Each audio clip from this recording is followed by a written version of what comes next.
ಯಾರು ಮುಂದೆ ಬರಲ್ಲ ಸರ್ ಹೆಲ್ಪ್ ಮಾಡೋಕ್ಕೆ. ನನಗೂ ಮಕ್ಕಳಿಬ್ರು ಹೆಣ್ಮಕ್ಳಿದ್ದಾರೆ. ಒಬ್ಳು ಸೆಕೆಂಡ್ PUC, ಇನ್ನೊಬ್ಳು 8th ಸ್ಟ್ಯಾಂಡರ್ಡ್ ಇವಾಗ. ಅದರಿಂದ ಇವ್ರಿಗೂ ಕಾಲು ಸ್ವಲ್ಪ ಪ್ರಾಬ್ಲಮ್ ಇದ್ದು ಎಲ್ಲ ಕಡೆ ತುಂಬ ಏಟಾಗಿ ಅವರಿಗೆ ಅಂದರೆ ಫೈನಾನ್ಷಿಯಲಲ್ಲಿ ತುಂಬ ಪ್ರಾಬ್ಲಮ್ ಆಗಿ ಬಿಸ್ನೆಸ್ಸಲ್ಲೆಲ್ಲ ಲಾಸ್ ಆಗಿ ಎಲ್ಲ ತುಂಬ ಸಫರ್ ಮಾಡಿಬಿಟ್ವಿ ನಾವು. ಆದ್ದರಿಂದ ಸರ್ ಅದಕ್ಕೆ ಹೆಣ್ಮಕ್ಳಿದಾರಲ್ವ, ಅದಕ್ಕೋಸ್ಕರ ಅವ್ರಿಗೇನಾದರೂ ಒಂದು ಫ್ಯೂಚರ್ ಕಾಲೇಜಿಗೆ ಫೀಸ್ ಕಟ್ಟಿರಲಿಲ್ಲ. ಅದೊಂದು ವಿಷಯಕ್ಕೆ ಸರ್ ಒಂದು ಪ್ರಾಪರ್ಲಿ ಗೋಕರ್ಣ, ನಮ್ಮದು ಒಂದು ಮಾವನವ್ರದ್ದು ಬೈಲೂರು ಮುರುಡೇಶ್ವರ ಹತ್ರ.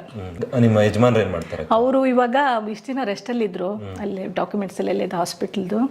ವೆರಿಕೋಸ್ ವೇನ್ದು ಪ್ರಾಬ್ಲಮ್ ಆಗಿ ಸುಮಾರು ಒಂದು 5-6 ತಿಂಗಳಿಂದ ಸುಮಾರು ರೆಸ್ಟಲ್ಲೇ ಇದ್ದರು. ಅಂದರೆ ಎಲ್ಲೂ ಕಾಲು ಊದ್ಕೊಳ್ಳೋದು. ನಾನು ಸ್ವಲ್ಪ ದೇವಸ್ಥಾನ ಹತ್ರ ಕೆಲಸಕ್ಕೆ ಹೋಗ್ತಾ ಇದ್ದೆ. ಅವರು ಇವಾಗ ಇದ್ರ ಮೇಲೆ ಹೋಗಿದ್ದಾರೆ, ಕೆಲಸದ ಮೇಲೆ ಹೋಗಿದ್ದಾರೆ. ಮಾಡ್ತಾ ಇದ್ದಾರೆ ಸರ್ ಇವಾಗ. ಅಂದ್ರೆ ಮನೇಲಿ ಕೂತ್ಕೊಂಡ್ರೆ ಬಾಡಿಗೆಗೆಲ್ಲ ಕಟ್ಬೇಕಲ್ಲ ಸರ್, ತುಂಬಾ ಪ್ರಾಬ್ಲಮ್ ಆಗೋಯ್ತು. ಅಡ್ವಾನ್ಸು ಅವ್ರ ಪಾಪ ಓನರ್ ಒಳ್ಳೆಯರಾಗಿದ್ರಿಂದ ಅವ್ರು ಅಡ್ವಾನ್ಸ್ ಇದೆಲ್ಲ ಇದು ಮಾಡಿದ್ರು ನಮಗೆ.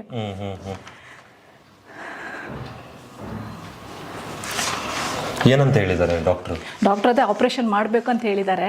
ಬಟ್ ಆಪರೇಷನ್ ಮಾಡಿದ್ರೆ ಅವರು ರೆಸ್ಟಲ್ಲಿ ಇರಬೇಕಲ್ವಾ, ಮನೆ ನಡ್ಸೋದು ಕಷ್ಟ ಅಂತ ಹೇಳ್ಬಿಟ್ಟು ಅವ್ರು ಹಾಗೆ ಹೋಲ್ಡಲ್ಲೇ ಇದ್ದಾರೆ ಸರ್. ಅವರು ಅದಕ್ಕೆ ಬರ್ತಾರೆ, ಬರೋ ಟೈಮ್ ಆಯ್ತು. ಒಂದೊಂದ್ಸತಿ ಬೇಗ ಬರ್ತಾರೆ, ಒಂದೊಂದ್ಸತಿ ಲೇಟ್ ಆಗತ್ತೆ ಸರ್. ನಿನ್ನೆ ಅವ್ರ ಅಣ್ಣ ಬಂದಾಗಿದ್ರು, ನಿನ್ನೆ ಇದ್ರು. ಫೋನ್ ಮಾಡಿ ಕರ್ಸಿ. ಆಮೇಲೆ ನಾನು ಇವ್ರಿಗೆ ಫೋನ್ ಮಾಡಿದೆ ಸರ್, ಈ ಥರ ಇದ್ದಾರೆ ಅಂತ. ಅವ್ರಂದ್ರು ಒಂದು 2-3 ದಿನ ಇರಿ, ಅವ್ರು ಸ್ವಲ್ಪ ಬ್ಯುಸಿ ಇದ್ದಾರೆ, ಆಮೇಲೆ ಅಣ್ಣಂಗೆ ಫೋನ್ ಮಾಡಿ. ಆಮೇಲೆ ಅಲ್ಲಿ ನಿನ್ನೆನೂ ಹೋಗಿ ನಾನು ಕೇಳಿದ್ವಿ. ಇಲ್ಲ ಇದಿತ್ತು, ಲ್ಯಾಬ್ ಟೆಸ್ಟ್ ಇತ್ತು. ಆಮೇಲೆ 33,000 ಇತ್ತು ನನಗೆ ಲ್ಯಾಬ್ ಟೆಸ್ಟಲ್ಲಿ. ಮತ್ತೆ ನಾನು ಹೋಗಿ ಅಮೌಂಟ್ ಕಟ್ಬಿಟ್ಟು ಲ್ಯಾಬ್ ಎಕ್ಸಾಮ್ ಇತ್ತಲ್ಲ 3, ಅದು ಮುಗೀತು ಅವಳಿಗೆ. ಆಮೇಲೆ ಮುಗಿದ ತಕ್ಷಣ ಇವಾಗ ನಾಳೆಯಿಂದ ಎಕ್ಸಾಮ್ ಇದೆ, ಫೈನಲ್ ಎಕ್ಸಾಮ್. ಈಗ ಅದರಿಂದ ಅವರು ಇಲ್ಲ, ನಾವು ಪ್ರಿನ್ಸಿಪಾಲ್ ಇಲ್ಲ, ಅವ್ರು ಬರಬೇಕು, ನಾವೇನು ಇದನ್ನ ತಗೊಳ್ಳಲ್ಲ, ನೀವು ಅಮೌಂಟ್ ಕಟ್ಟಿ ಹಾಲ್ ಟಿಕೆಟ್ ತಗೊಳ್ಳಿ ಅಂತ.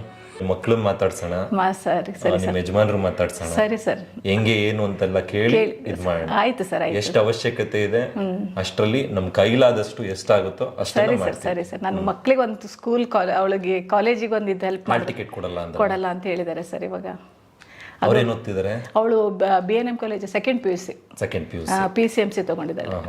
ಎರಡನೇವರು? ಅವಳು 8th ಸ್ಟ್ಯಾಂಡರ್ಡ್ ಸರ್, 8ನೇ ಕ್ಲಾಸ್. ಏನ್ ನಿಮ್ಮ ಹೆಸರು?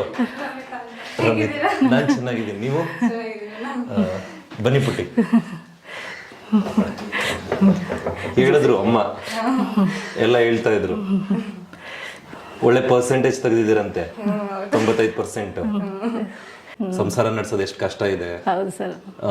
ಪ್ರತಿದಿನ ಒಂದು ಅಕ್ಕಿಗೆ ಹೋಗ್ಬೇಕು ಹೊರಗಡೆಗೆ, ಮನೇಲಿ ಒಂದು ಬೇಳೆ ಇರಲ್ಲ, ಮಕ್ಳಿಗೆ ಡಬ್ಬಿ ಕಟ್ಟಬೇಕು, ಸ್ಕೂಲಲ್ಲಿ ಎಲ್ಲ ಒಳ್ಳೊಳ್ಳೆ ಬಟ್ಟೆ ಹಾಕೊಂಡ್ ಬರ್ತಾರೆ, ಅದನ್ನ ನೋಡ್ತಾರೆ. ಆದ್ರೆ ನನ್ನ ಮಕ್ಕಳು ಅಪ್ರಿಷಿಯೇಟ್ ತುಂಬಾ, ಅಮ್ಮನ್ ನೋಡ್ಕೋಬೇಕು. ಅವಳು ನಮ್ಮ ಮಕ್ಕಳು ಅದೊಂದು ನನ್ನ ಪುಣ್ಯ ಸರ್. ನನಗೆ ಯಾವುದಕ್ಕೂ ಆಸೆ ಪಡಲ್ಲ. ಅವರು ಎಷ್ಟಿದೆಯೋ ಅಷ್ಟರಲ್ಲಿ, ಎಷ್ಟಿದೆಯೋ ಅಷ್ಟರಲ್ಲೇ ಅವರು ಇದು ಮಾಡ್ತಾರೆ. ಇದು ಬೇಕು ಅನ್ನೋದು ಇವತ್ತವರೆಗೂ ಹೇಳಲಿಲ್ಲ.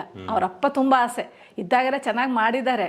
ಬಟ್ ಇವಾಗಲೂ ಅಷ್ಟೇನೆ, ಅವ್ರಿಗೆ ಆ ಥರ ಯಾವುದು ಇದು ಮಾಡಲ್ಲ. ನಮಗೇನು ಓದ್ಸಪ್ಪ, ನನಗೆ ಇನ್ನೇನಿಲ್ಲ. ಅವಳು ಅಂದ್ಲು ಹೋದ ವರ್ಷ, ಇದೊಂದು ವರ್ಷ ನನಗೆ ಹೆಂಗೋ ಕಷ್ಟಪಟ್ಟು ಓದ್ಸಪ್ಪ, ನೆಕ್ಸ್ಟ್ ಇಯರ್ ನನಗೆ ಯಾವುದೋ ಒಂದು ನಂಗೆ ಲೋನ್ ಸಿಗತ್ತೆ ಬ್ಯಾಂಕಲ್ಲಿ, ಅವಾಗೇನಾದರೂ ಒಂದು ಮಾಡ್ಬೋದು, ನಾನು ಮಾಡ್ತೀನಿ ಅಂತ. ಅವ್ರಿಗೆ ಅಷ್ಟು ಜಿಗುಪ್ಸೆ ಬಂದ್ಬಿಟ್ಟಿತ್ತು. ಜೀವನದಲ್ಲಿ ಅಷ್ಟು ಲಾಸ್ ಆಗಿ ಯಾರು ಕೈ ಹಿಡಿದಿರಲ್ಲ.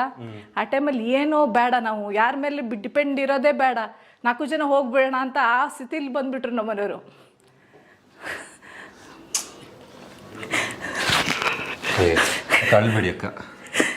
ಅವರು ಅಷ್ಟು ಯಾವತ್ತೂ ತಗೊಂಡ್ರೆ